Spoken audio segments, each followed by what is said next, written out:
Arman Prasetya mengira ia mengenal istrinya lebih baik daripada siapapun. Setelah lebih dari 20 tahun menikah, ia yakin Ratih Kusumawardhani tak mungkin memiliki rahasia besar darinya. Sampai suatu hari, Arman sengaja meninggalkan sebuah kunci kuningan di atas meja. Kunci yang membuka laci berisi catatan paling pribadi tentang pernikahan mereka. Ia ingin Ratih membacanya. Ia ingin membuat istrinya cemburu. Ia ingin melihat apakah perempuan yang selama bertahun-tahun terasa semakin jauh itu masih takut kehilangan dirinya. Namun Arman tidak pernah membayangkan satu hal. Ratih ternyata memahami permainannya sejak awal. Dan ketika seorang fotografer muda bernama Rehan mulai sering datang ke rumah mereka, permainan kecil itu berubah menjadi sesuatu yang jauh lebih berbahaya. Tatapan mulai memiliki arti. Pertemuan mulai disembunyikan. Sebuah buku harian kedua muncul, dan perlahan Arman tak lagi tahu mana yang benar dan mana yang sengaja ditulis untuk membuatnya gila karena cemburu. Sampai suatu hari, ia melihat Ratih masuk ke sebuah villa bersama Rehan. Tak lama setelah itu, Arman jatuh sakit. Tetapi rahasia terbesar Ratih baru terbuka setelah suaminya meninggal. Dan ketika sebuah kunci terakhir membuka kotak yang selama ini tersembunyi, keluarlah sebuah kebenaran yang bahkan Arman tidak pernah sempat mengetahuinya. Pertanyaannya hanya satu, apakah Ratih benar-benar mengkhianati suaminya? Atau justru Arman sendiri yang menciptakan pengkhianatan itu? Di rumah tua bercap gading di pinggiran kota gede itu, pagi selalu datang dengan cara yang hampir sama. Sebelum matahari benar-benar muncul di balik atap genteng kampung, suara azan subuh telah menyelinap baru beberapa masjid sekaligus, saling bertumpuk dalam jarak yang berbeda. Sesudahnya terdengar suara sapu lidi dari halaman tetangga, pedagang sayur yang mendorong gerobaknya, lalu sepeda motor pertama melintas di gang sempit di depan rumah. Ratih Kusumawardhani biasanya bangun lebih dulu. Ia membuka jendela ruang makan, menyiram tanaman melati di dekat pendopo kecil, kemudian menjerang air. Kadang ia membuat teh melati untuk dirinya sendiri dan kopi tubruk tanpa gula untuk suaminya. Selama lebih dari 20 tahun, Ratih hafal hampir semua kebiasaan Arman Prasetya. Ia tahu Arman akan membaca berita dari telepon genggam sambil menghabiskan kopi. Ia tahu suaminya tidak suka telur terlalu matang. Ia tahu lelaki itu akan memeriksa pintu gudang 2 kali sebelum berangkat ke bengkel restorasinya. Namun ada satu hal yang selama bertahun-tahun tidak lagi Ratih ketahui. Apa yang sebenarnya dipikirkan suaminya ketika memandang dirinya. Dulu, pada tahun-tahun pertama pernikahan mereka, Arman sering berbicara panjang sampai malam. Tentang usaha mebel yang ingin dibangunnya, tentang rumah yang suatu hari ingin dimilikinya, bahkan tentang hal-hal kecil seperti tempat terbaik untuk makan sate kelatak, atau keinginannya membawa Ratih melihat matahari terbit di Dieng. Sekarang pembicaraan mereka lebih sering hanya berupa kalimat-kalimat praktis. Gas sudah dipesan. Sudah. Nisa pulang malam. Katanya habis Isya. Besok aku ke Solo. Jam berapa? Itu saja. Tidak ada pertengkaran besar yang menghancurkan rumah mereka. Tidak ada pintu dibanting, tidak ada teriakan yang terdengar sampai rumah tetangga. Justru itulah yang kadang terasa lebih menyedihkan. Hubungan mereka tidak pecah. Hubungan itu hanya seperti kain batik yang terlalu lama disimpan di lemari. Masih utuh, tetapi warnanya perlahan kehilangan cahaya. Arman berusia 56 tahun. Rambut di dekat pelipisnya mulai memutih, tetapi tubuhnya masih tegap. Sejak muda, ia menekuni restorasi furnitur Jawa.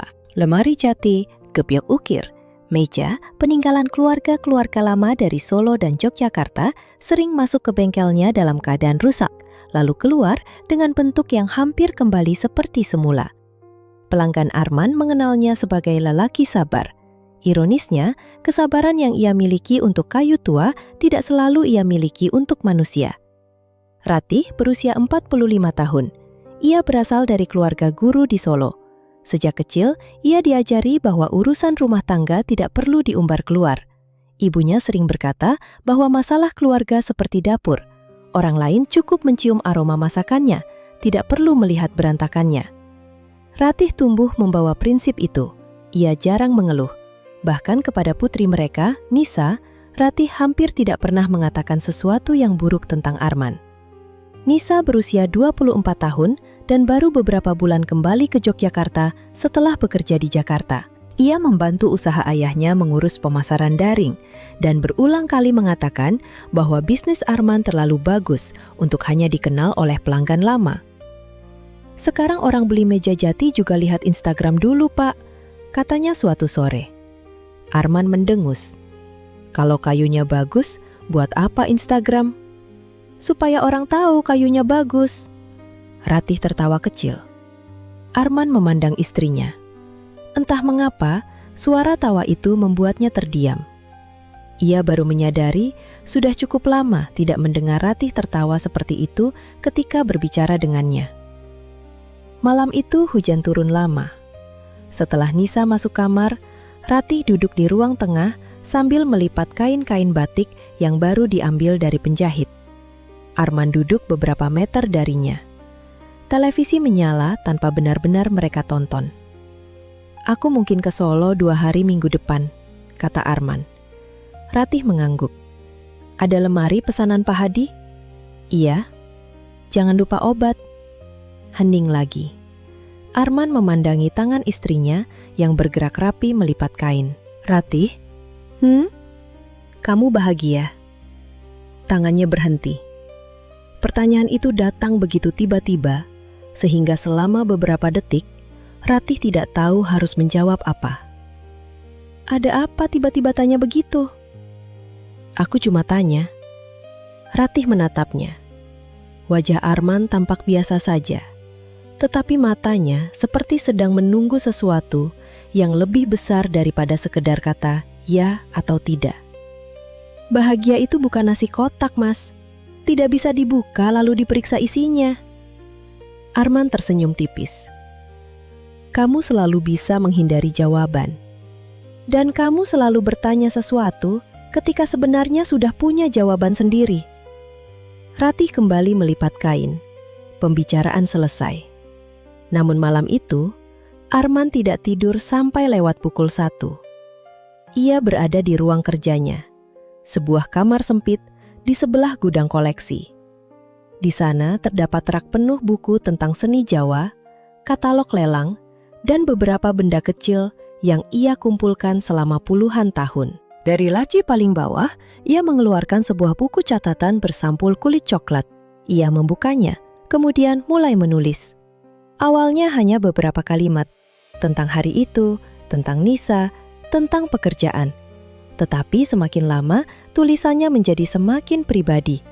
Ia menulis bahwa ia merasa Ratih tidak pernah benar-benar membutuhkannya lagi. Ia menulis bahwa istrinya masih cantik, bahkan mungkin lebih anggun dibanding ketika mereka menikah. Tetapi ada bagian dari perempuan itu yang tidak pernah bisa disentuhnya. Bukan tubuhnya, melainkan pikirannya. Arman merasa tinggal bersama seseorang yang pintunya selalu tertutup. Dan yang paling mengganggunya adalah kenyataan bahwa selama bertahun-tahun ia sudah berhenti mengetuk. Ketika selesai menulis, hampir pukul 2. Arman memasukkan buku itu ke dalam laci meja kecil, kemudian menguncinya.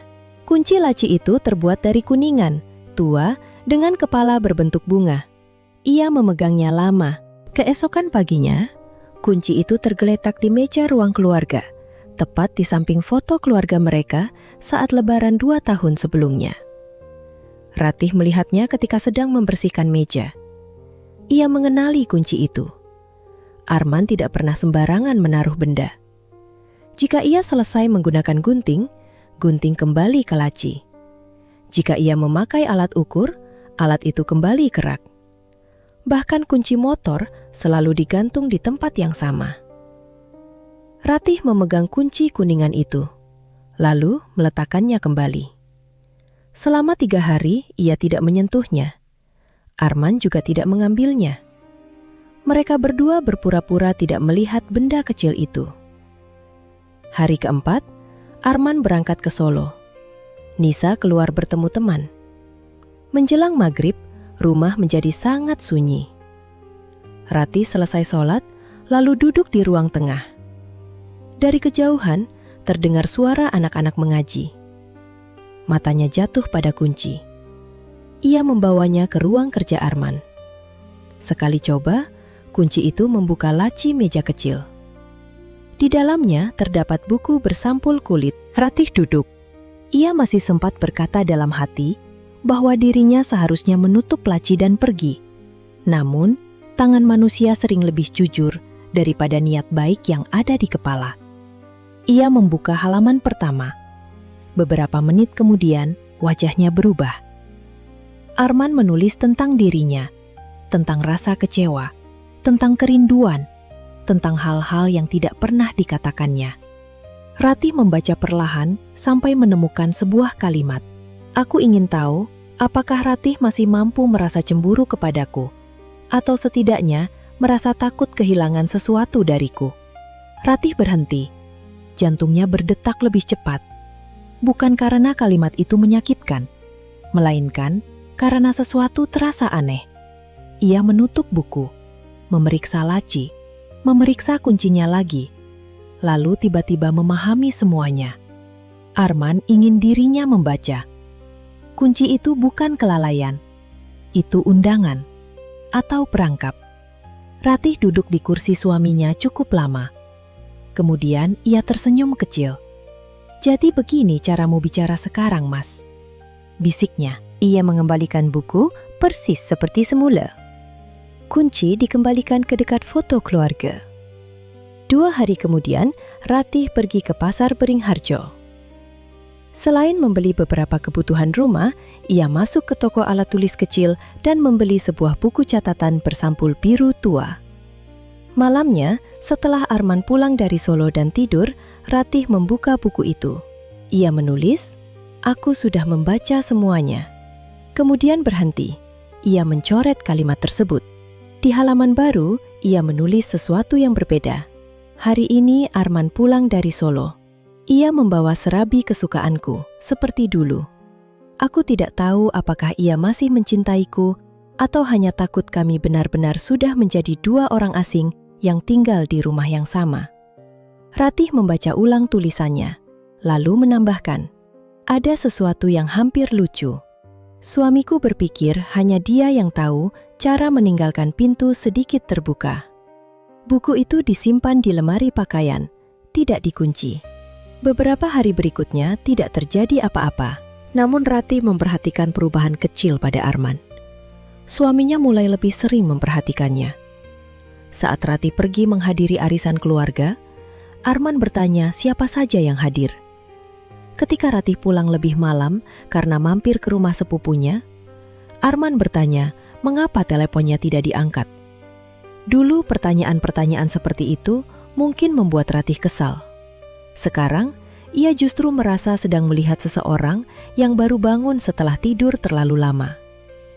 Suatu malam, mereka makan gudeg yang dibawa Nisa dari Wijilan. Nisa bercerita tentang rencananya membuat katalog digital untuk usaha ayahnya. Aku punya teman yang bisa bantu foto produknya, katanya. Arman mengangkat alis. Fotografer? Fotografer sekaligus bikin konten. Namanya Reyhan. Ratih tidak terlalu memperhatikan. Namun Nisa melanjutkan. Dia pernah bikin kampanye buat pengrajin kulit di Bantul. Bagus banget hasilnya. Umurnya baru 31. Arman menyendok krecek ke piring. Kalau memang bagus, suruh datang. Nisa tersenyum. Serius? Daripada kamu terus bilang usaha bapakmu hidup di zaman Majapahit. Ratih tertawa. Arman menoleh kepadanya lagi.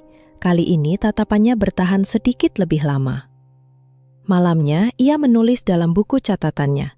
Aku ingin tahu, apakah masih ada seseorang di dunia ini yang bisa membuat Ratih menjadi perempuan yang dulu ku kenal. Beberapa jam kemudian, saat Arman tidur, Ratih masuk ke ruang kerja. Ia membaca kalimat itu, lalu kembali ke kamar. Untuk pertama kalinya setelah bertahun-tahun, ia berdiri cukup lama di depan cermin. Ia memperhatikan wajahnya sendiri, garis tipis di dekat mata, rambut hitam yang mulai diselingi beberapa helai putih. Kemudian ia membuka lemari dan melihat beberapa kebaya serta blus yang sudah jarang dipakai. Ratih tidak tahu seperti apa Reyhan, ia juga belum peduli. Tetapi ia sudah memahami sesuatu yang jauh lebih penting. Arman sedang menunggu sebuah perubahan. Dan jika suaminya ingin bermain dengan pintu-pintu yang setengah terbuka, Ratih tidak akan menutupnya. Ia ingin melihat seberapa jauh Arman berani masuk. Di ruang keluarga, kunci kuningan masih tergeletak di tempat yang sama. Tidak ada seorang pun yang memindahkannya. Namun sejak malam itu, kunci tersebut tidak lagi membuka sekadar laci. Ia telah membuka sesuatu yang selama bertahun-tahun terkunci di antara dua orang yang seharusnya paling mengenal satu sama lain. Dan tak satu pun dari mereka tahu apa yang akan keluar dari sana. Raihan datang ke rumah keluarga Prasetya pada sebuah Sabtu pagi yang cerah. Ia mengendarai sepeda motor tua berwarna hitam dan membawa 2 tas besar berisi kamera serta peralatan pencahayaan. Kemejanya sederhana, lengan digulung sampai siku, dan ia menyapa Arman dengan sopan sebelum membungkukkan badan sedikit kepada Ratih. "Maaf mengganggu pagi-pagi, Bu." Ratih tersenyum. "Tidak mengganggu, Nisa dari tadi sudah menunggu." Dari dalam rumah terdengar suara Nisa. "Aku belum menunggu, aku baru mandi." Raihan tertawa. Ratih ikut tersenyum. Arman yang berdiri dekat pintu bengkel tidak mengatakan apa-apa. Kesan pertamanya terhadap Raihan cukup baik. Pemuda itu, walaupun Arman merasa aneh menyebut lelaki berusia 31 tahun sebagai pemuda, tidak banyak bicara tanpa alasan. Ia mengamati furnitur dengan serius dan beberapa kali bertanya tentang jenis kayu, umur benda, dan teknik ukir. "Pak Arman sendiri yang restorasi semua?" "Sebagian besar." "Sayang kalau cuma difoto seperti barang jualan biasa. Ceritanya justru ada di prosesnya." Kalimat itu membuat Arman tertarik. Raihan kemudian menjelaskan konsep foto. Bukan sekadar meja atau kursi di depan latar putih, tetapi tangan tukang yang menghaluskan kayu, debu tipis yang terkena cahaya pagi, motif ukiran yang hampir hilang lalu muncul kembali setelah dibersihkan. Arman mengangguk. "Kamu ngerti." Raihan tersenyum. "Sedikit, Pak." Nisa keluar sambil membawa laptop. Mereka mulai bekerja. Seharian, rumah lebih ramai daripada biasanya. Ratih beberapa kali membawakan teh, pisang goreng, lalu makan siang sederhana berupa sayur lodeh, ayam bacem, sambal terasi, dan tempe. Raihan makan dengan lahap. "Masakan Bu Ratih enak sekali." "Kalau lapar apa saja enak," jawab Ratih. "Enggak, Bu. Saya sering makan di warung. Saya tahu bedanya lapar sama enak." Nisa tertawa. Arman juga tersenyum, tetapi tidak lama. Saat itu, belum ada sesuatu yang membuatnya benar-benar tidak nyaman. Namun dalam minggu-minggu berikutnya, Raihan semakin sering datang. Kadang untuk memotret, kadang untuk berdiskusi dengan Nisa. Kadang membawa hasil cetak dan meminta pendapat Arman. Ia menjadi bagian dari ritme rumah itu. Yang berubah justru Ratih. Perubahannya kecil sekali. Jika orang lain melihat, mungkin tidak akan menyadarinya. Tetapi Arman mengenal istrinya puluhan tahun. Ia tahu, Ratih biasanya mengenakan daster sederhana ketika berada di rumah. Sekarang, ketika Raihan datang, kadang Ratih mengenakan blus katun dan kain batik panjang yang biasa dipakainya ketika menerima tamu keluarga. Ia tahu, Ratih jarang memakai parfum jika tidak pergi keluar. Sekarang, kadang ada aroma melati halus ketika perempuan itu lewat. Tidak setiap kali. Justru ketidakteraturan itu membuat Arman semakin memperhatikan. Suatu sore, Raihan sedang memotret sebuah kursi tua di pendopo. Ratih berdiri di dekat tiang kayu sambil berbicara dengan Nisa. Raihan menghentikan pekerjaannya. "Bu Ratih?" Ratih menoleh. "Ya?" "Boleh berdiri sebentar di dekat kursinya?" "Untuk apa?" "Biar kelihatan ukurannya. Sekalian ada unsur manusianya." Ratih tertawa. "Saya tidak cocok jadi model." "Justru cocok." Arman mendengar semuanya dari bengkel. Ratih akhirnya berdiri di samping kursi. Raihan mengangkat kamera. "Sedikit lihat ke jendela, Bu." Ratih mengikuti. Klik. "Bagus." Sekarang jangan terlalu tegang. Ratih tertawa lagi. Klik, Arman berhenti mengamplas kayu. Ada rasa kecil, tajam yang muncul di dadanya. Ia mengenal rasa itu. Cemburu. Begitu sederhana, begitu memalukan, dan anehnya, begitu hidup. Malam itu Arman menulis cukup panjang. Ia menulis bahwa Raihan terlalu mudah membuat Ratih tersenyum. Ia menulis bahwa dirinya tidak seharusnya terganggu. Ia juga menulis bahwa ia penasaran seperti apa wajah Ratih ketika melihat foto-foto yang dibuat lelaki muda itu. Setelah selesai, Arman sengaja tidak mengunci lacinya. 2 malam kemudian, buku itu bergeser beberapa milimeter dari posisi biasanya. Arman mengetahuinya. Ia tidak tersenyum, namun ada rasa puas yang tenang dalam dirinya. Ratih membaca. Artinya percakapan mereka akhirnya dimulai. Pada saat yang sama, Arman mulai mencari buku milik Ratih. Ia menemukannya beberapa hari kemudian di dalam lemari. Seolah-olah disembunyikan, tetapi tidak sungguh-sungguh. Arman membuka halaman terakhir. Raihan datang lagi hari ini. Arman membaca. Dia memotret kursi peninggalan keluarga dari Bantul. Nisa sibuk menerima telepon, jadi aku menemaninya sebentar. Raihan mengatakan warna coklat tua cocok dengan kulitku. Aku tidak tahu itu pujian atau sekedar kalimat seorang fotografer. Tetapi sudah lama tidak ada orang yang memperhatikan sesuatu sekecil itu. Arman merasa panas di tengkuk. Ia melanjutkan. Yang aneh, aku tidak merasa bersalah karena senang mendengarnya. Mungkin seorang perempuan tetap ingin merasa dilihat, sekalipun usianya tidak lagi 20 tahun. Arman menutup buku. Sore berikutnya, ia justru meminta Raihan datang lagi. Katalog meja yang besar belum difoto, katanya kepada Nisa. Nisa menatap ayahnya agak heran. Bapak sekarang semangat banget. Kalau kerja, ya sekalian selesai. Raihan datang. Ratih tampak sedikit terkejut. Saat mereka makan sore, Arman sengaja berbicara tentang foto Ratih. Katanya kemarin kamu jadi model. Ratih menatapnya. Model apanya? Nisa cerita. Nisa yang duduk di ujung meja langsung menggeleng. Aku nggak cerita. Hening sebentar. Arman menyadari kesalahannya. Ratih juga menyadarinya. Namun ia hanya berkata, "Oh." Satu kata itu terasa lebih tajam daripada tuduhan. Malamnya Ratih menulis. Arman membaca bukuku. Ia berhenti, kemudian mencoret kalimat itu. Seperti sebelumnya, ia memulai halaman baru. Hari ini Arman bertanya tentang foto. Lucu sekali.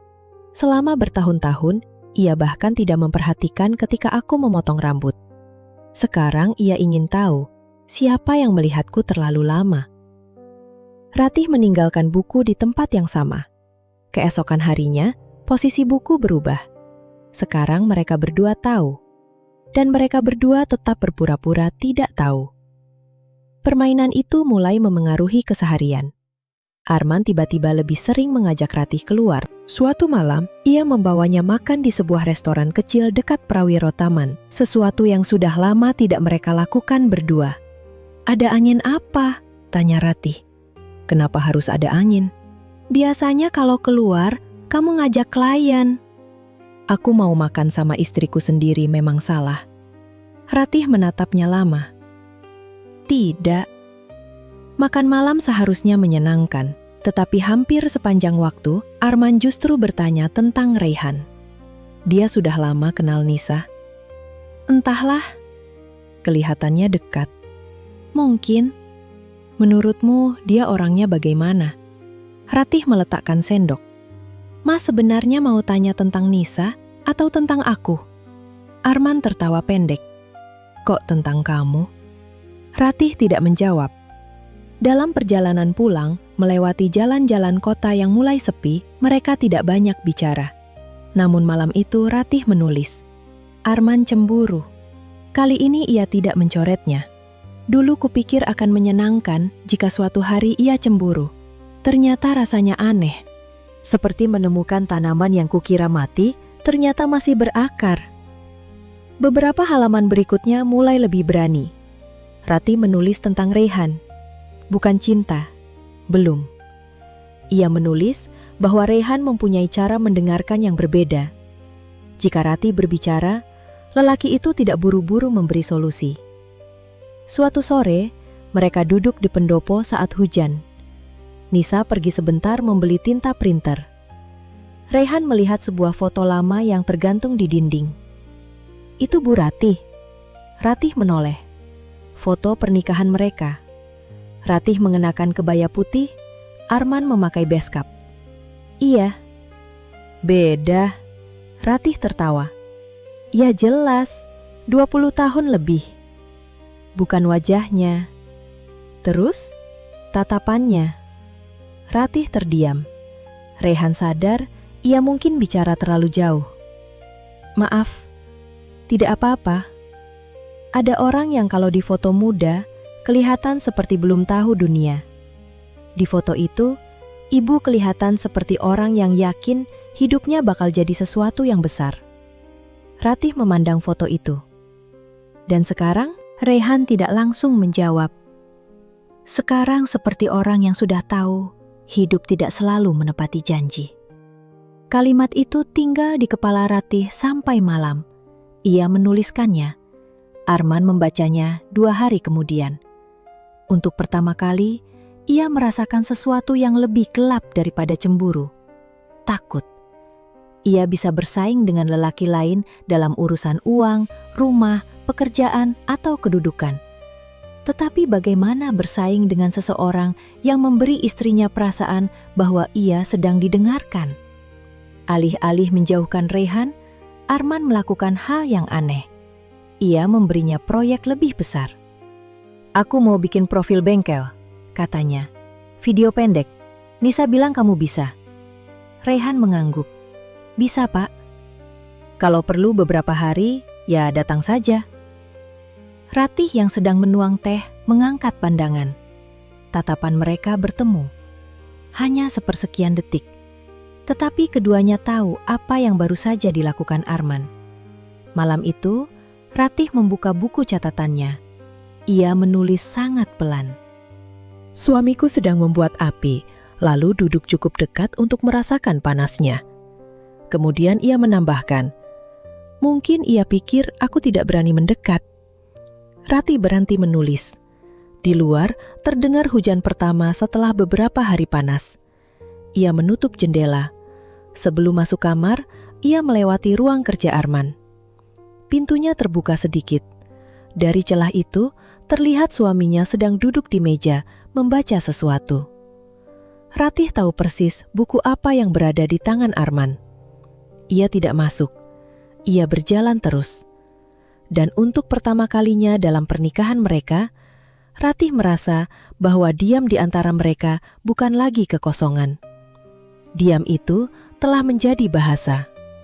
Bahasa yang semakin hari semakin berbahaya. Perubahan paling besar dalam sebuah keluarga jarang datang seperti petir. Biasanya ia masuk perlahan, seperti air hujan yang merembes dari genteng retak. Pada awalnya, hanya satu titik kecil di langit-langit. Orang menaruh ember di bawahnya dan menganggap masalah selesai. Sampai suatu hari, seluruh plafon menghitam. Begitulah Reyhan masuk ke kehidupan keluarga prasetya. Nisa tetap menganggapnya teman dekat sekaligus rekan kerja.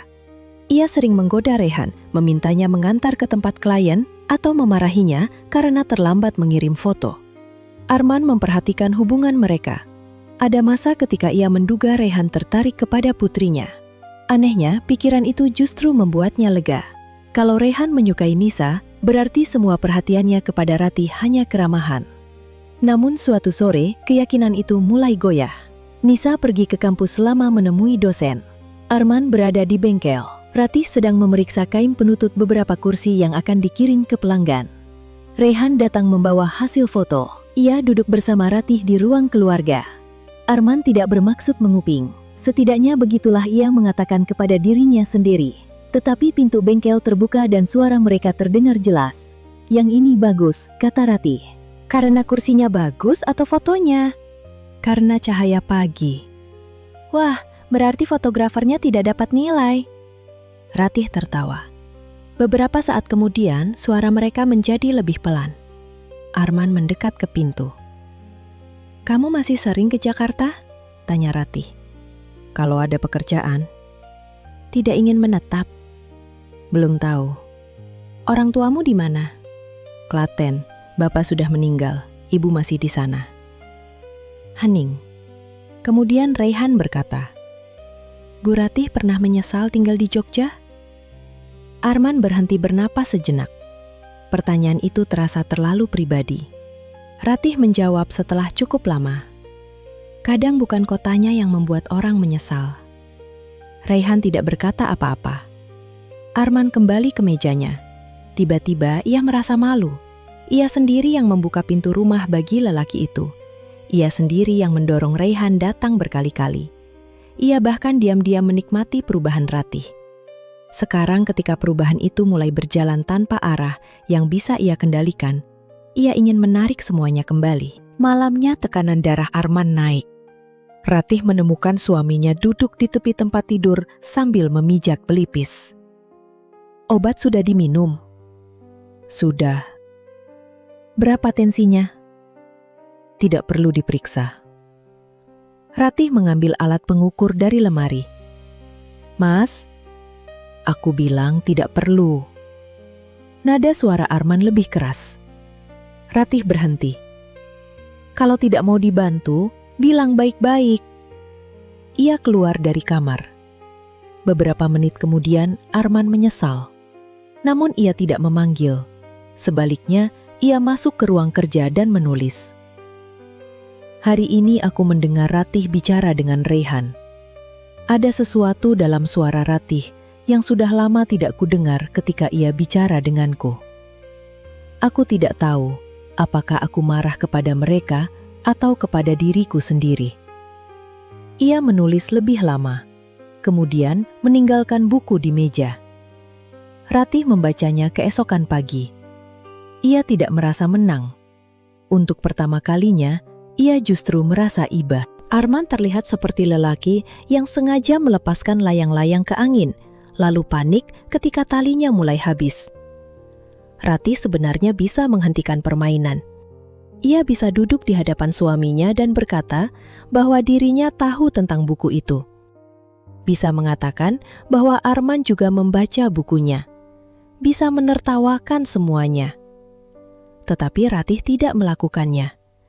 Karena ada bagian dalam dirinya yang juga berubah. Perhatian Raihan telah menyentuh tempat yang selama bertahun-tahun ia biarkan kosong. Tidak ada janji, tidak ada pernyataan cinta, tidak ada hubungan yang bisa ia beri nama. Hanya percakapan, tatapan, dan perasaan sederhana bahwa seseorang ingin mengetahui apa yang ia pikirkan.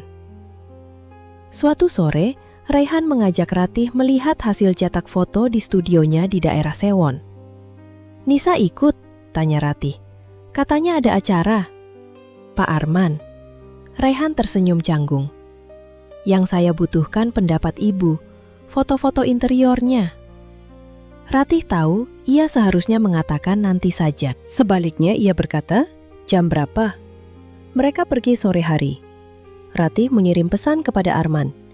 "Aku keluar lihat hasil cetak katalog sama Raihan." Arman membaca pesan itu berkali-kali. Ia bisa saja menelpon, bisa melarang. Tetapi ia hanya membalas, "Ya." Kemudian selama 2 jam, ia hampir tidak bisa bekerja. Malamnya, Ratih menulis tentang studio Raihan. Ruangan kecil di lantai 2 sebuah ruko, penuh kabel, kamera, dan hasil foto yang ditempel di dinding. Ia menulis tentang secangkir kopi yang terlalu pahit, tentang hujan yang membuat mereka tertahan sampai hampir maghrib, dan tentang sebuah percakapan. "Bu Ratih kelihatan lebih tenang kalau tidak di rumah," kata Raihan. "Memangnya di rumah saya kelihatan bagaimana? Seperti selalu sedang menjaga sesuatu." "Apa?" "Saya nggak tahu." Ratih menuliskan jawaban yang sebenarnya ia berikan. Mungkin diri sendiri. Arman membaca halaman itu pada malam berikutnya. Tangannya gemetar. Ia membalik halaman. Ratih menulis. Kadang aku bertanya-tanya, apakah Arman akan lebih bahagia jika aku benar-benar melakukan sesuatu yang pantas membuatnya cemburu? Ia tampak lebih hidup sejak Raihan datang. Arman menutup buku. Ia berjalan keluar. Ratih sedang menyiram tanaman di halaman belakang. Besok Raihan datang? Ratih menoleh. Katanya siang. Kamu pergi ke studionya kemarin? Iya. Berdua. Ratih mematikan selang.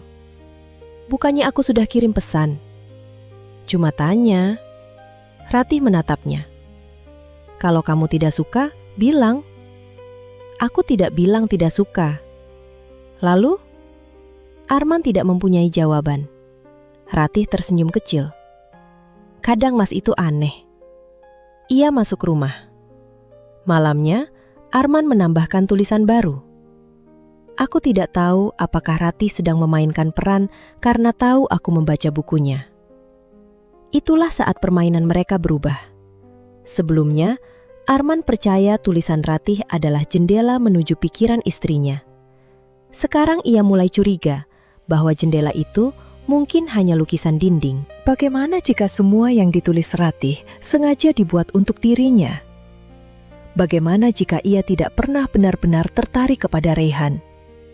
Atau lebih buruk lagi, bagaimana jika awalnya hanya permainan, tetapi sekarang berubah menjadi sesuatu yang sungguh-sungguh?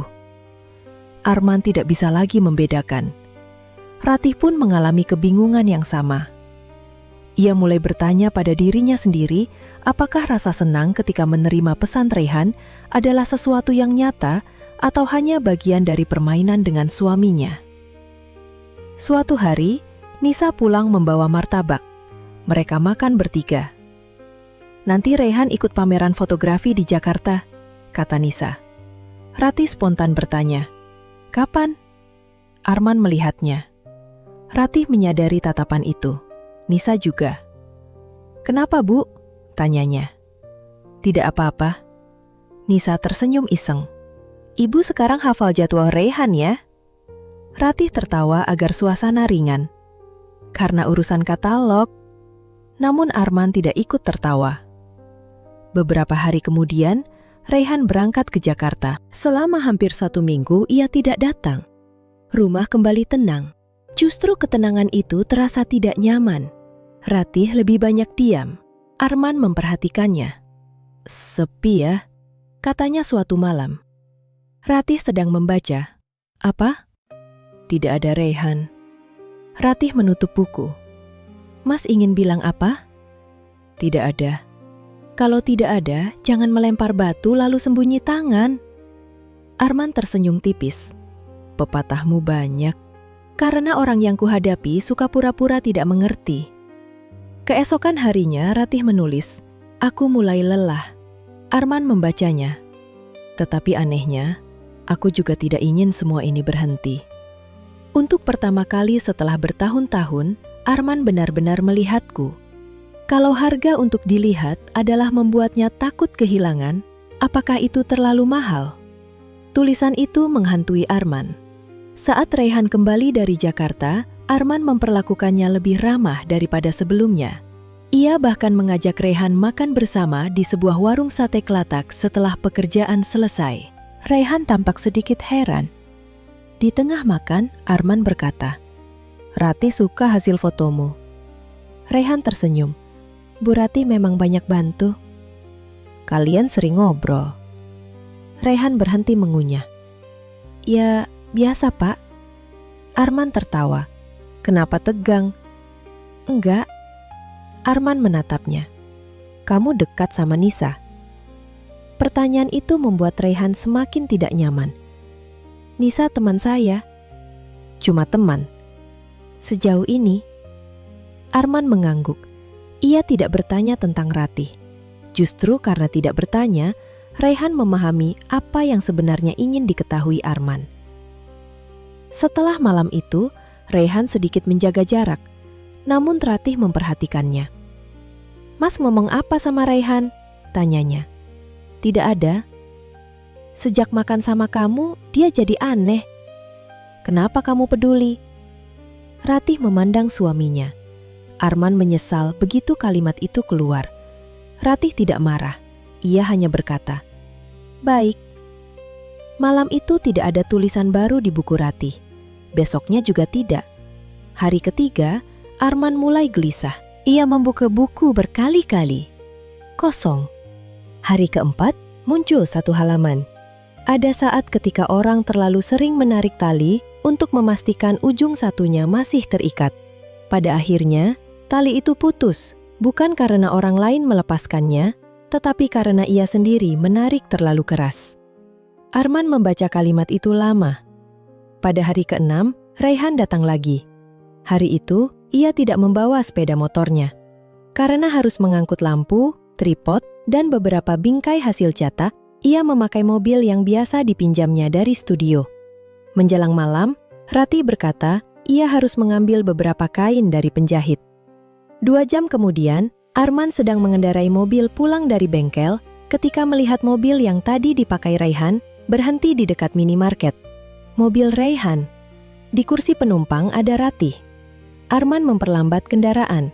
Ia tidak tahu mengapa Ratih berada di sana. Tidak tahu mereka dari mana. Dari jaraknya, ia melihat Raihan membungkuk ke arah Ratih. Tubuh mereka tampak sangat dekat. Sebuah bus lewat dan menutup pandangannya beberapa detik. Ketika jalan kembali terbuka, mobil Raihan sudah bergerak. Arman duduk kaku di balik kemudi. Malamnya Ratih pulang seperti biasa. "Dari mana?" tanya Arman. "Penjahit." "Hanya itu?" Ratih menatapnya. "Iya." Arman ingin mengatakan bahwa ia melihat mobil Raihan, tetapi ia tidak melakukannya. Dini hari, setelah Ratih tidur, Arman membuka buku biru.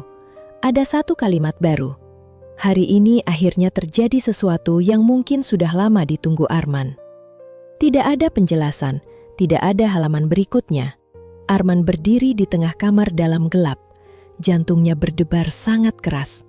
Untuk pertama kalinya, ia berharap seluruh permainan itu hanya bohong. Dan untuk pertama kalinya, ia sadar bahwa mungkin ia tidak lagi memiliki cara untuk mengetahui kebenaran. Arman tidak tidur malam itu. Ia berbaring menghadap langit-langit kamar sambil mendengar suara kipas berputar lambat. Ratih tidur di sampingnya. Setidaknya Arman mengira istrinya tidur. Sesekali terdengar napas panjang. Tetapi Arman tidak tahu apakah napas itu milik seseorang yang terlelap atau seseorang yang juga sedang berpura-pura. Pukul 4 lewat sedikit, azan dari masjid ujung gang terdengar. Arman bangun. Ratih membuka mata. "Mau kemana?" "Kamar mandi." Suara Arman terdengar asing bahkan bagi dirinya sendiri. Sepanjang pagi, ia memikirkan kalimat di buku Ratih. Hari ini akhirnya terjadi sesuatu yang mungkin sudah lama ditunggu Arman. Apa yang terjadi? Apakah Raihan menyatakan sesuatu? Apakah mereka saling menyentuh? Apakah hanya obrolan? Atau Ratih memang sengaja menulis kalimat samar agar dirinya tersiksa? Arman pergi ke bengkel lebih awal. Ia tidak bisa berkonsentrasi. Tangannya salah mengukur sebuah papan jati dan nyaris memotong bagian yang seharusnya dipertahankan. Pak Joko, tukang yang sudah bekerja bersamanya lebih dari 15 tahun, memperhatikannya. "Pak Arman kurang sehat?" "Tidak." "Mukanya pucat." "Kurang tidur." Pak Joko tidak bertanya lagi. Di rumah, Ratih menjalani pagi seperti biasa. Ia pergi ke pasar, membeli sayur, mampir ke rumah tetangga yang sedang mempersiapkan acara pengajian, kemudian pulang sebelum zuhur. Namun pikirannya juga tidak tenang. Kalimat yang ia tulis memang disengaja. Tetapi kejadian di mobil Raihan sebenarnya jauh lebih sederhana daripada yang mungkin dibayangkan Arman. Ketika pulang dari penjahit, Ratih bertemu Raihan secara kebetulan. Motor Ratih bermasalah. Raihan menawarkan mengantar. Di minimarket, Ratih menjatuhkan dompet di antara kursi dan pintu. Raihan membungkuk membantu mengambilnya. Itulah yang dilihat Arman. Ratih tahu Arman melihat. Ia melihat mobil suaminya lewat dari kaca samping. Pada saat itu muncul dorongan yang aneh. Alih-alih menjelaskan, ia memilih diam. Bahkan menulis kalimat yang bisa diartikan macam-macam. Mengapa? Ratih sendiri tidak sepenuhnya tahu. Mungkin karena bertahun-tahun ia hidup di bawah kepastian Arman. Suaminya selalu tahu jadwal, harga, ukuran, waktu, rencana. Semuanya harus jelas. Sekarang, untuk pertama kali Arman hidup di wilayah yang tidak bisa diukurnya. Dan Ratih ingin membiarkannya merasakan sedikit ketidakpastian. Tetapi permainan itu mulai meninggalkan luka. Nisa menjadi orang pertama yang melihatnya. Suatu sore, ia masuk dapur ketika Ratih sedang memotong buah. "Bu, Ibu sama bapak ada masalah?" Pisau di tangan Ratih berhenti. "Kenapa tanya begitu?" "Kalian aneh." "Dari dulu juga mungkin aneh." "Aku serius." Ratih tersenyum. "Tidak ada apa-apa." Nisa menatap ibunya. "Ada hubungannya sama Raihan." Ratih mengangkat wajah.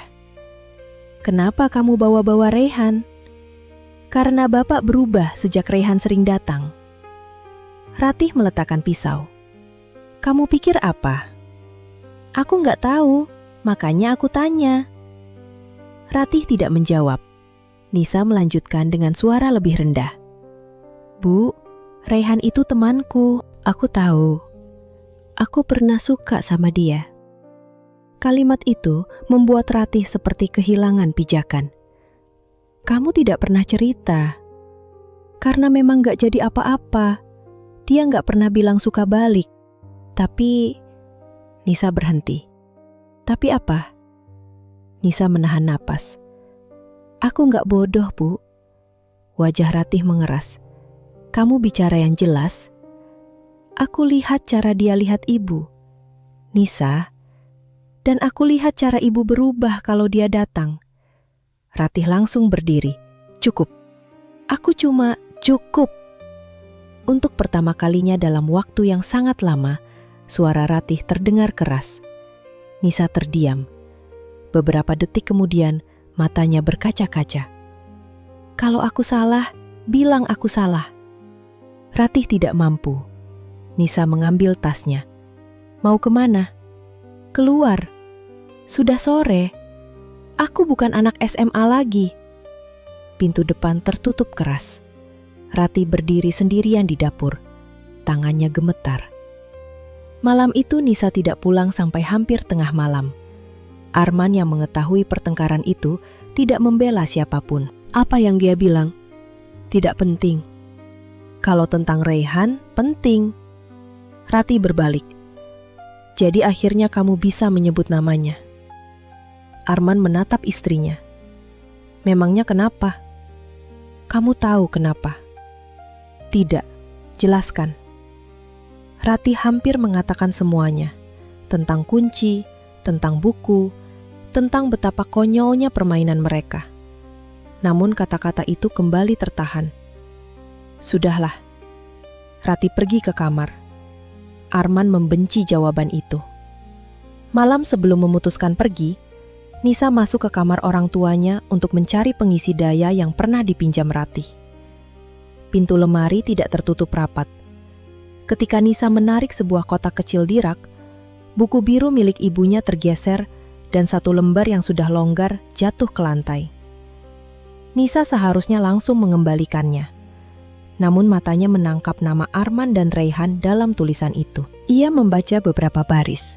Cukup untuk memahami bahwa ibunya tahu catatannya dibaca, dan bahwa kedua orang tuanya sedang saling mengirim pesan melalui buku-buku yang seharusnya pribadi. Nisa merasa marah sekaligus muak, karena dirinya dan Raihan seolah dijadikan bagian dari permainan yang tidak pernah mereka setujui. Ia menyelipkan lembar itu ke dalam tas. Keesokan paginya, sebelum mobil travel datang, Nisa masuk sebentar ke ruang kerja Arman ketika ayahnya sedang mandi. Ia meletakkan halaman itu di bawah buku coklat, lalu pergi tanpa mengatakan apapun. Beberapa hari kemudian, Nisa memutuskan pergi ke Solo, tinggal sementara bersama bibinya. "Aku butuh suasana lain," katanya. Ratih mencoba menahan, namun Nisa bersikeras. Saat mobil travel datang menjemput, Ratih memeluk putrinya. Nisa membalas pelukan dengan dingin. "Jaga kesehatan." "Iya." "Habarin kalau sudah sampai." "Iya." Sebelum masuk mobil, Nisa menatap ibunya. "Aku tidak mau kehilangan rasa hormat sama ibu." Ratih tidak menjawab. Kalimat itu lebih menyakitkan daripada tuduhan apapun. Setelah Nisa pergi, rumah terasa terlalu besar. Rehan juga tidak datang beberapa hari.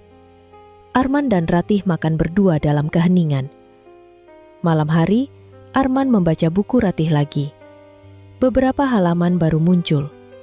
Ratih menulis tentang Nisa, tentang rasa bersalah, kemudian tentang Rehan. "Aku tidak pernah berniat merebut sesuatu dari anakku. Bahkan, aku tidak tahu apakah sesuatu yang Nisa takutkan benar-benar ada. Tetapi perhatian bisa menjadi seperti air di musim kemarau. Kita tahu segelas tidak akan cukup mengubah apapun, tetapi tetap saja tangan bergerak mengambilnya." Arman membaca dengan rahang mengeras. Halaman berikutnya lebih buruk. Rehan mengatakan ia tidak ingin menjadi penyebab masalah keluarga. Aku mengatakan kepadanya, tidak ada yang bisa merusak sesuatu yang sebelumnya benar-benar utuh. Arman membanting buku ke tempat tidur. Ia ingin menemui Rehan. Namun kemudian sebuah pikiran muncul. Mengapa tulisan Ratih sekarang begitu rapi? Mengapa semua kalimat seperti sengaja ditata agar menimbulkan reaksi tertentu? Arman mengambil halaman-halaman awal.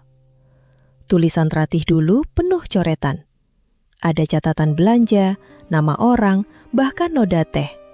Sekarang tulisannya lurus dan bersih, seperti surat, seperti sesuatu yang dibuat untuk dibaca. Arman duduk sangat lama. Kecurigaan baru tumbuh. Ratih tahu. Bukan hanya tahu bahwa Arman membaca. Mungkin Ratih sudah tahu sejak awal. Maka siapa yang sedang mengendalikan permainan? Arman mulai mengamati hal-hal kecil. Posisi buku, waktu Ratih menulis, kapan tulisan baru muncul. Ia bahkan sengaja tidak membaca selama beberapa hari, lalu memperhatikan apakah Ratih gelisah. Ternyata tidak. Ratih justru terlihat lebih tenang. Pada hari keempat, Arman membuka buku.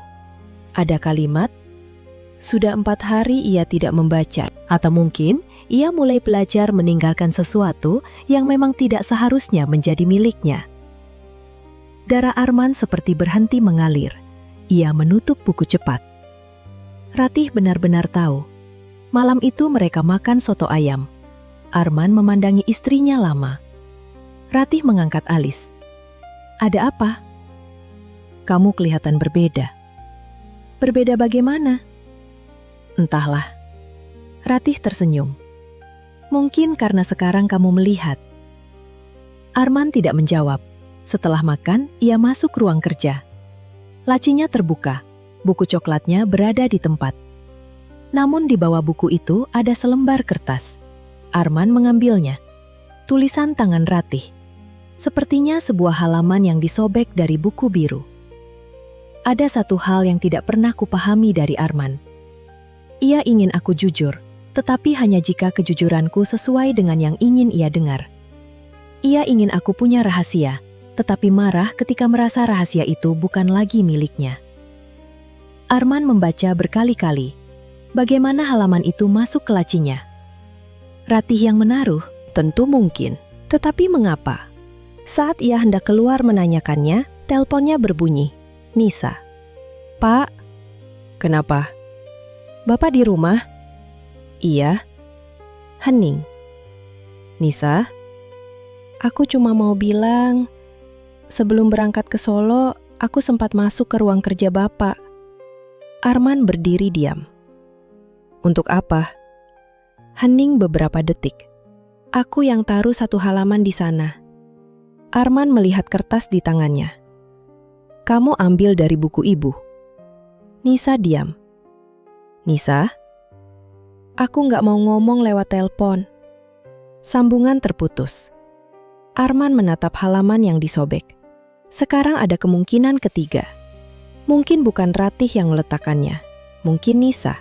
Dan jika putrinya sudah mengetahui keberadaan buku-buku itu, berarti permainan yang selama ini Arman pikir hanya berlangsung antara dirinya dan istrinya sudah mempunyai penonton. Malam itu Ratih masuk kamar dan mendapati Arman belum tidur.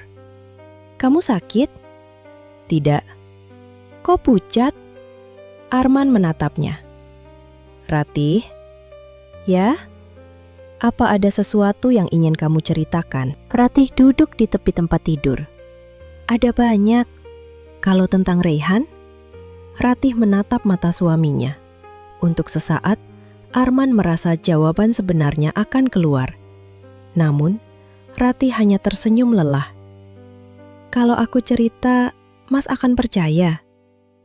Pertanyaan itu menghancurkan semua jawaban yang sudah Arman siapkan.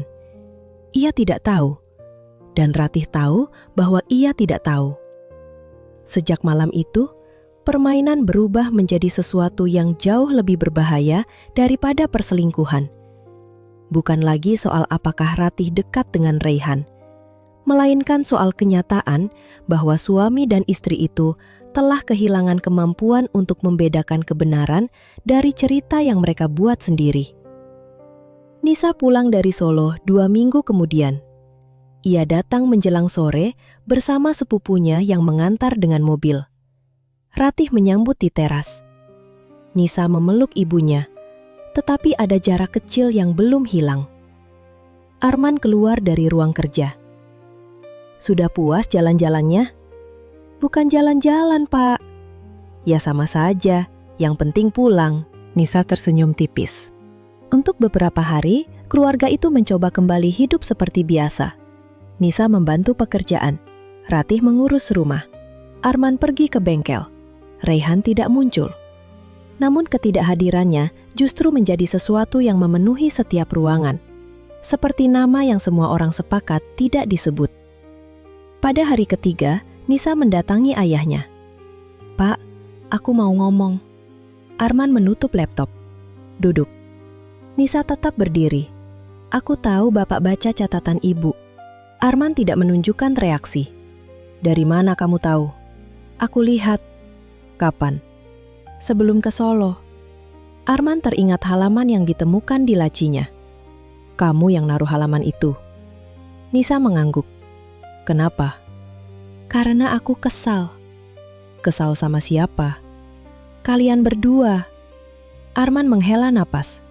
Ini urusan orang tua. Kalau sampai menyeret Raihan dan bikin aku pergi dari rumah, berarti bukan cuma urusan kalian. Arman memandang putrinya. Apa yang kamu tahu tentang Raihan? Nisa tertawa pahit. Bapak lucu. Bapak yang mengundang dia terus ke rumah. Sekarang tanya aku. Aku tanya apa yang kamu tahu. Nisa menarik kursi dan duduk. Raihan pernah bilang dia sebaiknya nggak datang lagi.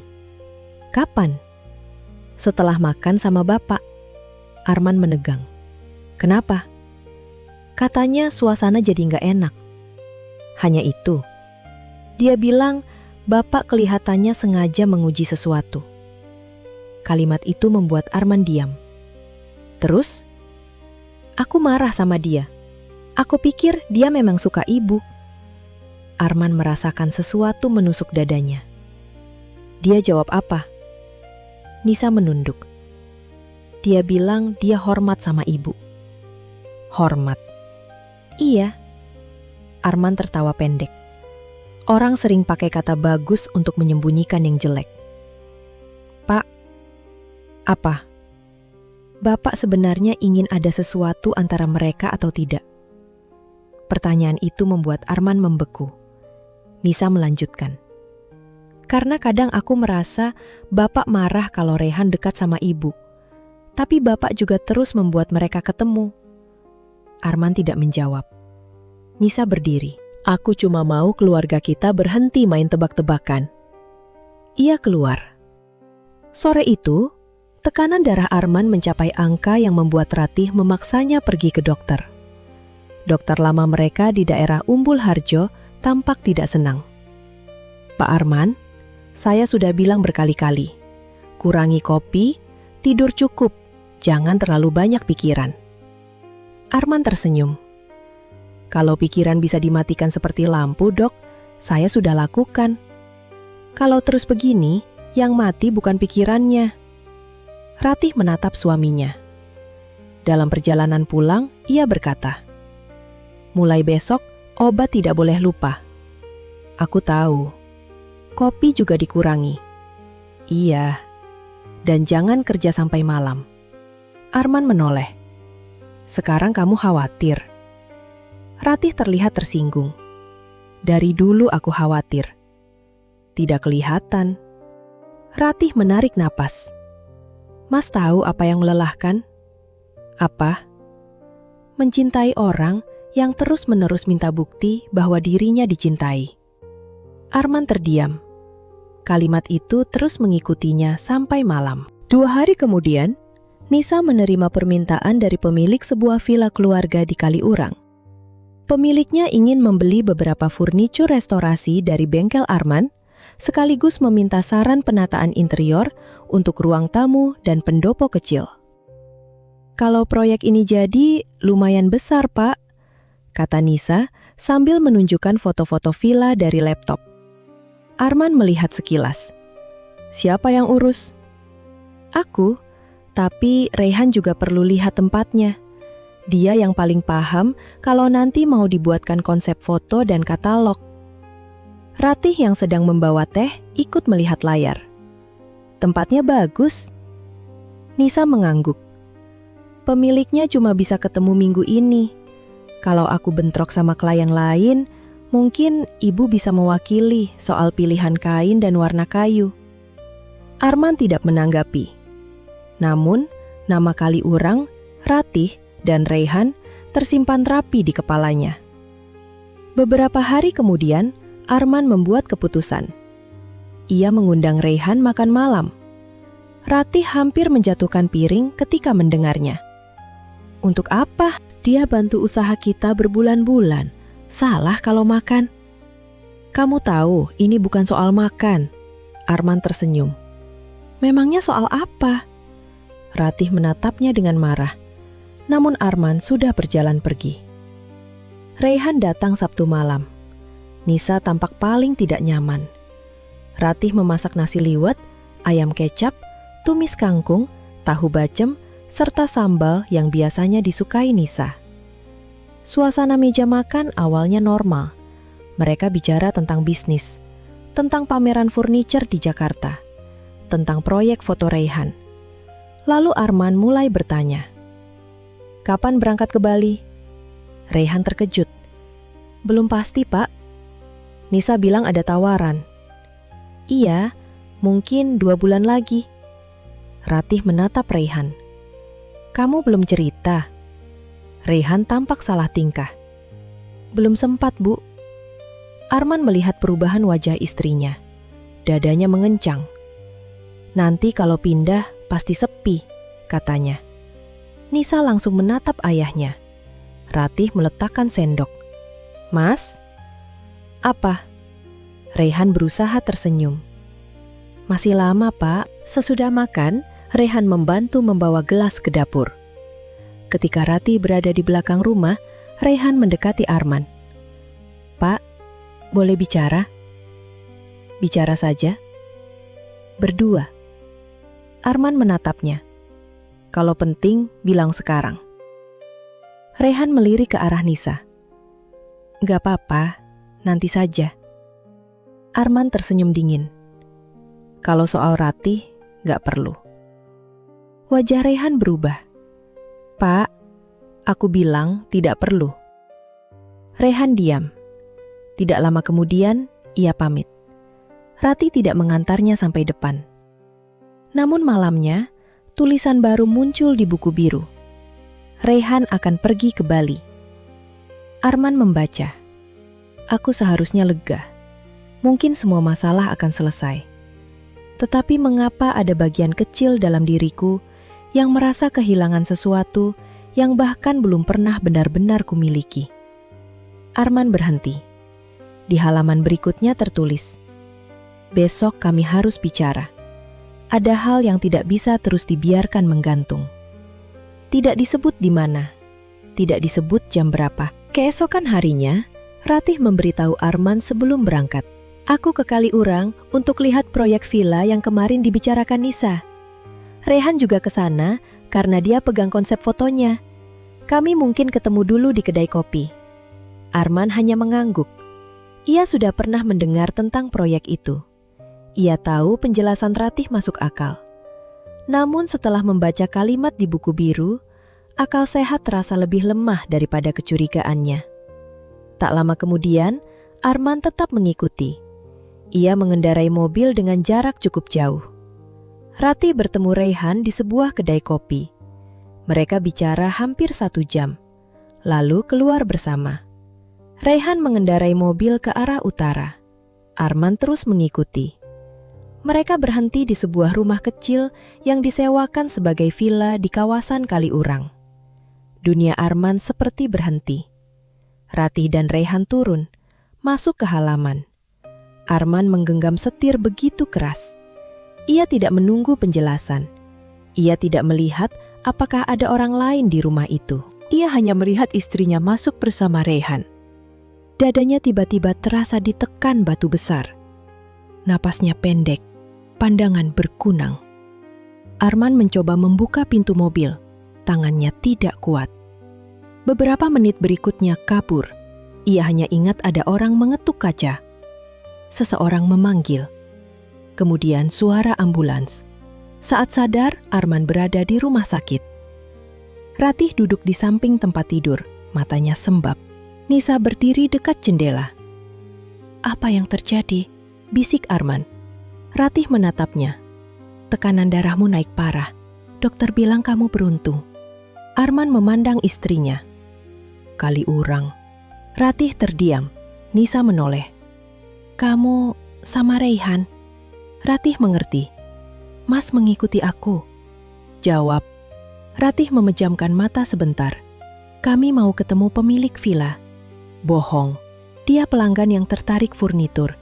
Raihan mau bantu bikin konsep interior. Bohong. Nisa maju. Pak, aku tahu proyek itu. Arman menatap putrinya. Aku yang kasih kontak pemilik villanya ke Raihan. Arman masih tidak percaya. Ratih berdiri. Aku sudah bilang dari rumah bahwa aku pergi untuk proyek villa, Mas. Nisa juga sudah menjelaskan proyek itu kepadamu. Tetapi bahkan setelah hampir mati, kamu masih lebih percaya pada cerita di kepalamu daripada apa yang kami katakan. Ia keluar dari kamar. Setelah kejadian itu, Arman harus banyak beristirahat. Ratih merawatnya, makanan diatur, obat diberikan tepat waktu. Kopi diganti teh hangat. Raihan tidak pernah datang lagi. Tidak ada telepon yang Arman dengar. Tidak ada pertemuan. Perlahan Arman mulai mempertanyakan semuanya. Mungkin ia telah menciptakan hantu, lalu takut pada bayangannya sendiri. Namun keraguan belum hilang. Suatu malam, ketika Ratih tidur, Arman membuka buku biru. Tidak ada tulisan baru selama berminggu-minggu. Ia kembali ke ruang kerjanya, membuka buku coklat, menulis 1 kalimat. Aku tahu semuanya. Ia sengaja membiarkannya terbuka, padahal ia tidak tahu apa-apa. Keesokan pagi, buku itu hilang, bukan hanya dari meja, dari seluruh ruang kerja. Arman mencari ke setiap laci. Tidak ada. Ia memandang kunci kuningan yang masih tersimpan di dekat foto keluarga. Untuk pertama kali, ia benar-benar takut. Bukan takut kehilangan Ratih, melainkan takut bahwa jawaban yang selama ini ia kejar mungkin sudah berada di depannya. tetapi ia sendiri tidak lagi mampu mengenalinya. Sesudah sakit, Arman berubah. Tubuhnya menjadi lebih kurus, langkahnya lebih lambat. Ia tidak lagi pergi ke bengkel setiap hari dan mulai menyerahkan sebagian pekerjaan kepada Pak Joko serta Nisa. Perubahan terbesar justru tidak terlihat dari luar. Arman berhenti membaca buku Ratih, meski rasa penasarannya belum hilang. Namun buku biru itu lenyap beberapa hari setelah buku coklat miliknya menghilang. Ketika ditanya, Ratih hanya berkata, "Mungkin sudah waktunya kita berhenti menulis sesuatu yang seharusnya dibicarakan." Arman menatapnya. "Kamu ambil bukuku?" Ratih tidak menjawab. Kamu baca kalimat terakhir. Ratih tetap diam. Ratih, perempuan itu menatapnya dengan kelelahan yang sangat dalam. Mas mau tahu apa sebenarnya? Kebenaran. Ratih tersenyum pahit. Kalau aku bilang, kamu akan percaya. Pertanyaan yang sama. Arman tidak mampu menjawab. Hari-hari setelah itu berjalan lebih damai. Reyhan menerima pekerjaan di Bali. Sebelum berangkat, ia hanya menemui Nisa di sebuah kafe. Nisa kemudian memberitahu ibunya. Dia mau pindah bulan depan. Ratih hanya berkata, "Bagus." Dia titip salam. Ratih mengangguk. Nisa memperhatikan wajah ibunya. Ibu sedih. Ratih tersenyum. Semua perpisahan ada sedikit sedihnya. Cuma itu. Ratih menatap putrinya. Nisa, ada pertanyaan yang jawabannya tidak selalu membuat hidup lebih baik. Nisa tidak bertanya lagi. Hubungan ibu dan anak perlahan pulih. Suatu malam menjelang Ramadan, ketika mereka membuat daftar kebutuhan rumah, Nisa berkata, "Maaf, waktu itu aku bicara kasar." Ratih menghentikan tulisannya. "Ibu juga salah. Reyhan memang suka ibu." Ratih menarik napas. "Dia mungkin menyukai caraku mendengarkan dia. Aku juga menyukai caranya mendengarkan aku. Itu berarti cinta. Tidak semua kedekatan harus diberi nama besar." Nisa menatap ibunya. "Pernah ada sesuatu?" Ratih tersenyum sangat tipis. Yang ada cukup untuk membuat orang salah paham. Nisa memahami bahwa itu jawaban terakhir yang akan ia dapatkan. Sementara itu, kesehatan Arman kembali memburuk. Ia masih keras kepala, kadang lupa obat, dan diam-diam minum kopi tubruk di bengkel.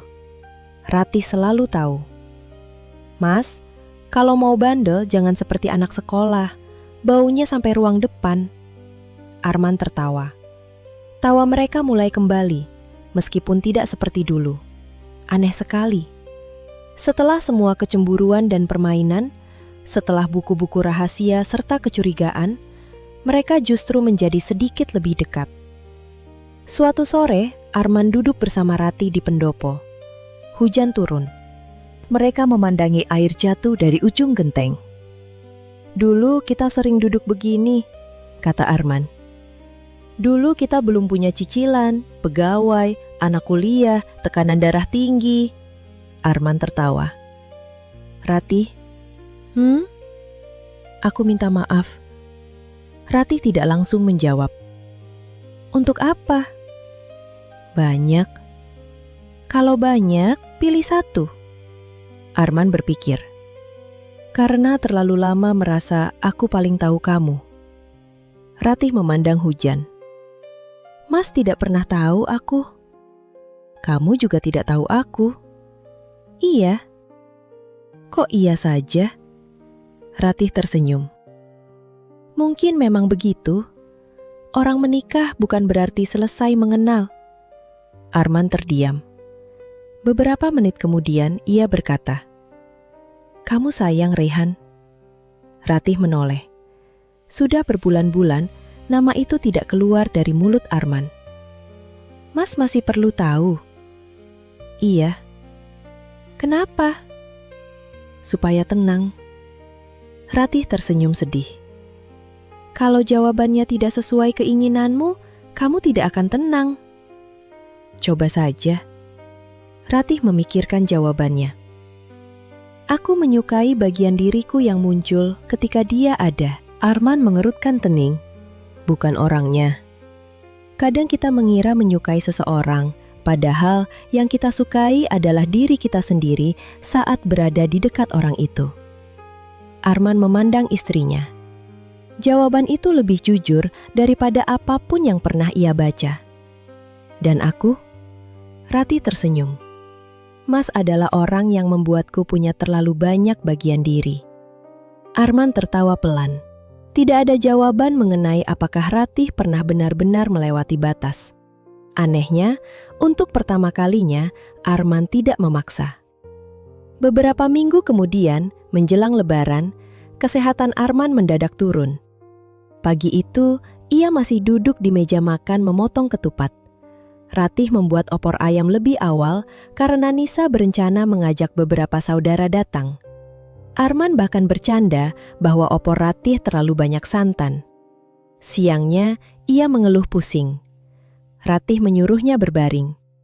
Menjelang sore, kondisinya memburuk. Ambulans datang. Nisa ikut ke rumah sakit. Ratih duduk menggenggam tangan suaminya sepanjang perjalanan. Arman sempat sadar. Ratih? Iya? Kuncinya? Ratih tidak memahami. Kunci apa? Arman tersenyum lemah. Kamu tahu, itu kalimat terakhirnya kepada Ratih. Malam itu, Arman meninggal.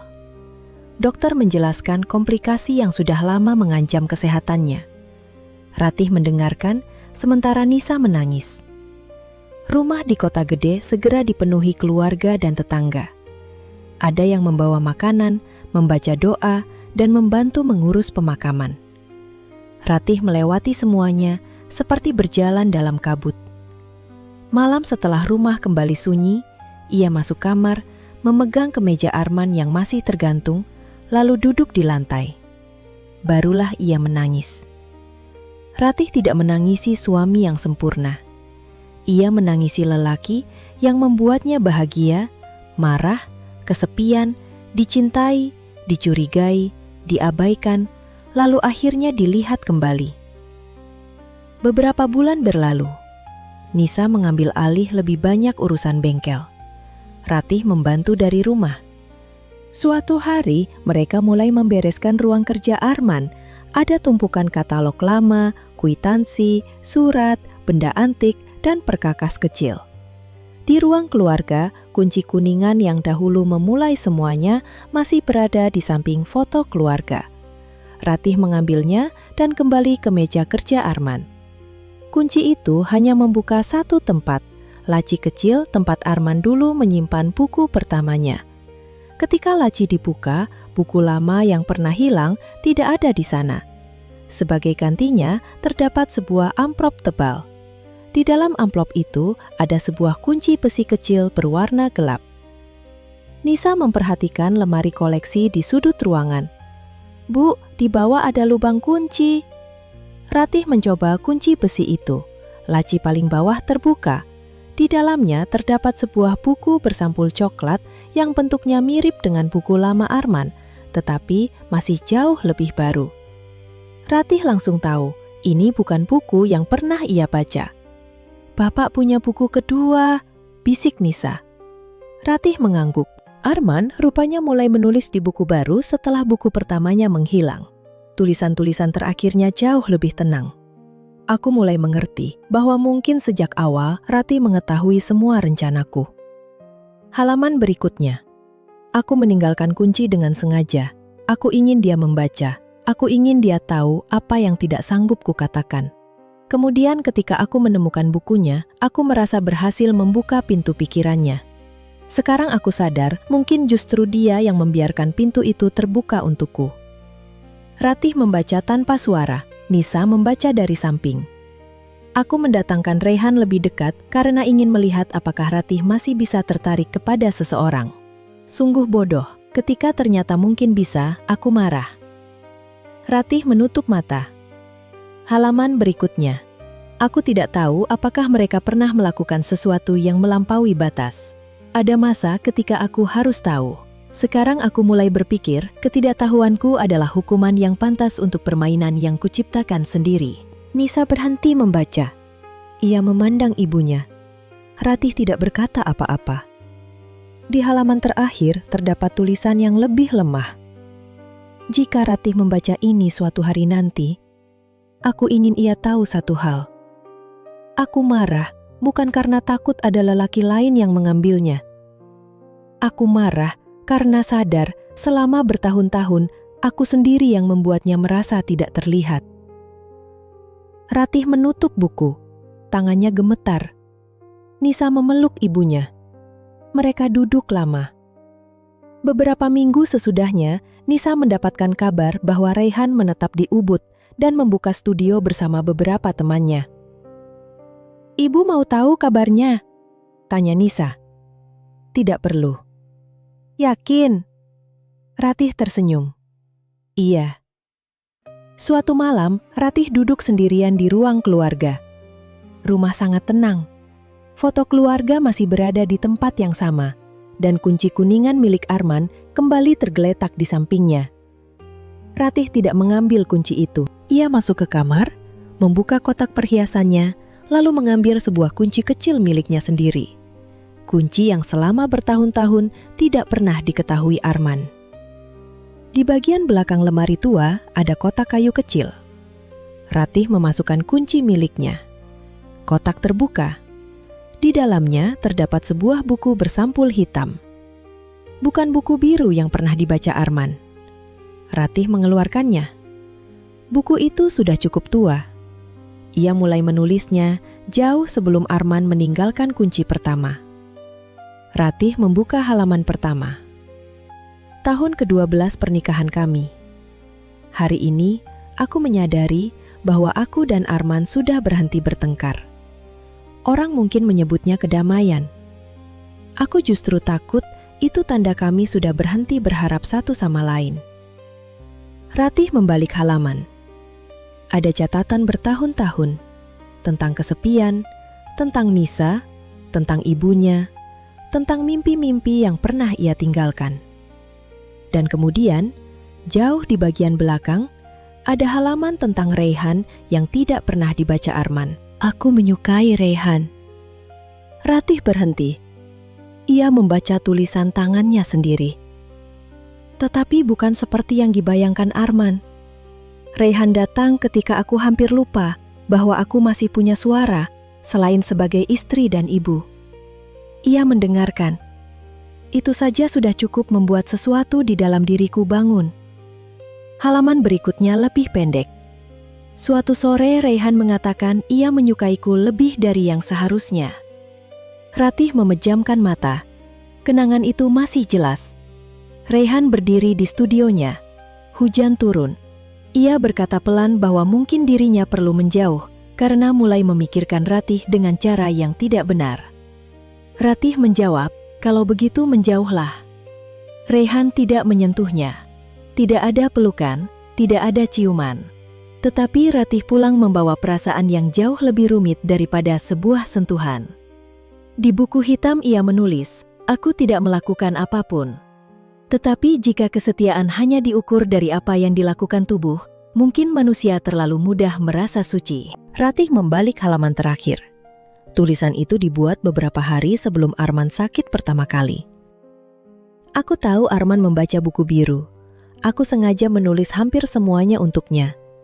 Kadang aku melebihkan, kadang aku mengurangi. Aku ingin ia merasakan sesuatu. Aku ingin ia melihatku lagi. Dan di bawahnya, mungkin aku kejam. Ratih menatap kalimat itu, kemudian mengambil pena. Untuk pertama kalinya setelah Arman meninggal, ia menulis lagi. Mas Arman akhirnya tahu bahwa aku menyembunyikan sesuatu, tetapi ia tidak pernah tahu apa. Ratih berhenti. Di luar terdengar azan Isya. Ia menutup buku. Tidak ada kemenangan di wajahnya. Hanya kesedihan dua orang yang terlalu lama takut berbicara jujur dan akhirnya memilih cara paling rumit untuk saling mendengar. Ratih memasukkan buku hitam kembali ke kotak. Ia menguncinya dengan kunci kecil miliknya sendiri, lalu menyimpan kunci itu kembali di antara perhiasan lama. Di ruang keluarga, kunci kuningan Arman masih berada di samping foto mereka. Dulu Arman mengira kunci adalah alat untuk membuka rahasia istrinya. Rati akhirnya memahami sesuatu yang lebih sederhana. Tidak semua pintu harus dibuka. Tidak semua jawaban menenangkan hati. Dan tidak semua kesetiaan dapat dinilai dari satu peristiwa. Kadang pernikahan tidak hancur karena orang ketiga, tetapi retak jauh sebelumnya ketika dua orang berhenti mengatakan apa yang mereka rasakan. Rati berdiri. Sebelum mematikan lampu, ia menyentuh kunci kuningan di samping foto keluarga. Persis di tempat Arman meletakkannya bertahun-tahun lalu. Kemudian, ia mematikan lampu. Rumah kembali gelap. Kunci itu tertinggal di meja. Tetapi kali ini, tidak ada lagi seseorang yang menunggu diam-diam agar orang lain mengambilnya.